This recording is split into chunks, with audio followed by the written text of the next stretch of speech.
Oh Seigneur Jésus-Christ, nous te bénissons, Seigneur, car tu es Dieu. Car c'est toi qui es notre rocher, Seigneur. Car c'est toi qui es notre refuge. La Bible dit que tu es notre abri. Seigneur, David dit, je serre ta parole dans mon cœur afin de ne pas pécher contre toi. Seigneur, je veux dire comme Pierre. Pierre qui a dit dans le livre de Luc, chapitre 5, verset 5.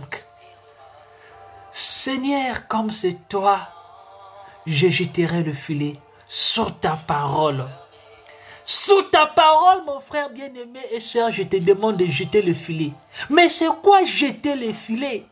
Jeter le filet, c'est prendre la parole de Dieu et serrer cette parole dans ton cœur, afin de ne pas pécher contre ça. David dit, ma coupe déborde. Lorsque la coupe déborde, celle-ci vous permet d'aller chercher les âmes qui sont emprisonnées. Parce que la coupe, c'est la parole. Quand la parole déborde, cette parole vous donne l'envie. Cette parole vous donne la soif d'aller chercher l'âme qui est emprisonnée. Parce que si vous laissez l'âme qui est emprisonnée, ça veut dire que vous n'avez pas encore l'amour divin en vous. Parce que l'amour divin en vous, c'est l'amour agapao. Or, l'amour agapao, c'est ce qu'on a vu, le Seigneur Jésus-Christ, qui s'est sacrifié lui-même, qui s'est offert lui-même comme une offrande qui plaît à Dieu, une offrande qui a une très bonne odeur à Dieu. Bien-aimés sœurs et frères, ce soir, je vous demande d'aller chercher les âmes qui sont emprisonnées. Faites comme Philippe. Philippe, quand il a vu Jésus-Christ en train de parler, en train de prêcher, il a dit, mais il faudrait que j'aille chercher Nathanaël. Qu'est-ce qui avait animé Philippe? Parce que Philippe aussi a eu ce désir. Il a été généreux. Parce que la parole de Dieu engendre en vous la générosité spirituelle.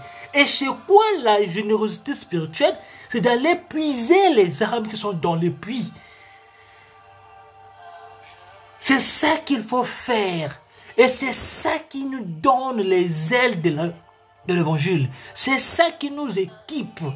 Et là, on peut dire, ce n'est plus ni par ma force, ce n'est plus ni par ma puissance, mais c'est par mon esprit, dit le Seigneur. Et toutes les grandes montagnes devant Zorobabel, elles seront aplanies, parce que vous aurez en vous la sentinelle. Oh, la sentinelle, quelle est la nouvelle de la nuit? La sentinelle répond, la nuit vient et le jour aussi. Et ce soir, tu vas entendre la voix de la sentinelle. Et c'est qui la sentinelle? La sentinelle, c'est le Seigneur Jésus-Christ qui s'est offert lui-même comme sacrifice, qui s'est offert lui-même comme une offrande de bonne odeur à Dieu. Ne sacrifiez pas comme a fait le roi Saül qui est parti chercher le veau, qui est parti chercher le bœuf, les vaches grasses pour donner à Dieu comme sacrifice. Dieu lui dit, obéis à ma parole. Quand vous obéissez à la parole, vous avez la foi.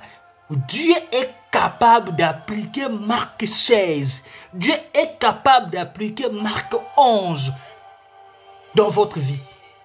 Et aujourd'hui, nous avons Dieu, le Seigneur Jésus-Christ, qui a promis, si vous demandez quelque chose en mon nom, je le ferai.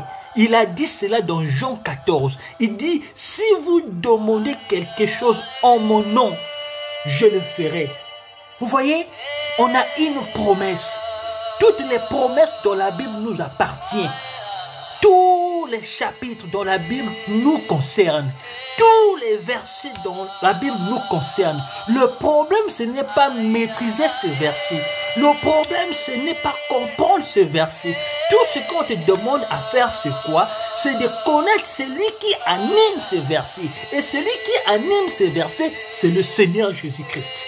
Quand tu comprendras cela, lorsqu'on va te dire, tu ne dois pas couper les cheveux, la femme ne coupera pas les cheveux.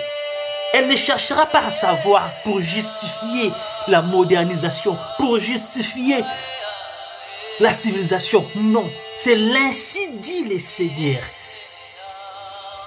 Que Dieu te bénisse, frères et sœurs. Nous sommes ici comme des fils de Dieu. Notre rôle, c'est d'aller dans le monde, sur les 4 faces de la planète Terre, et témoigner de l'évangile de Dieu. C'est ça que lui, il a besoin de nous.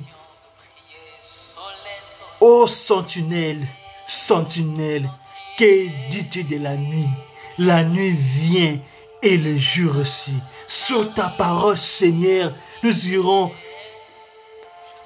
casser, nous irons détruire les démons là, Seigneur, qui emprisonnent tes enfants dans ce monde pervers. Mais nous croyons que, Seigneur, on va aussi triompher, car tu as dit dans le livre d'Ésaïe 41, verset 10, « Je serai avec toi, ne crains pas, et ma main droite triomphera pour ta faveur. » Seigneur Jésus-Christ, nous sommes là, nous venons dans ta présence, dans le parvis céleste, pour demander ta sainte grâce, pour demander ta sainte puissance, pour demander ta présence, Seigneur.